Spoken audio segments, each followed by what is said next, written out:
तर हे बघा आपल्या सूर्यमालेतील एकूण ग्रह किती आहेत? 8 आहेत, होय की नाही? आणि या 8 ग्रहांचा क्रम तुम्हाला विचारलेला असतोय. सूर्यापासून पृथ्वी कितव्या क्रमांकावर आहे, होय की नाही? सर्वात जवळचा ग्रह कोणता, सर्वात लांबचा ग्रह कोणता, अशा प्रकारचे प्रश्न विचारले असतात. मग हा क्रम लक्षात ठेवण्यासाठी आपण एक ट्रिक बनवली. तर काय आहे ट्रिक? BSPMG SUN. SUN बघा हा शॉर्ट फॉर्म आहे, होय की नाही? संडेचा शॉर्ट फॉर्म पण आहे की नाही, असं लक्षात ठेवू शकताय. मग इथं पण यस आहे आणि इथं पण यस आहे.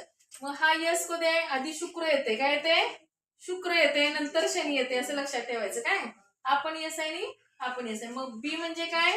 बुध. यस म्हणजे शुक्र, पी म्हणजे पृथ्वी, एम म्हणजे मंगळ, जी म्हणजे गुरु, एस म्हणजे शनी, यू म्हणजे युरेनस आणि एन म्हणजे नेपच्यून. बरं त्याचबरोबर आणखीन काय? गुरुला आणखीन कोणत्या नावाने ओळखलं जातं? बृहस्पती. काय म्हटलं जातं?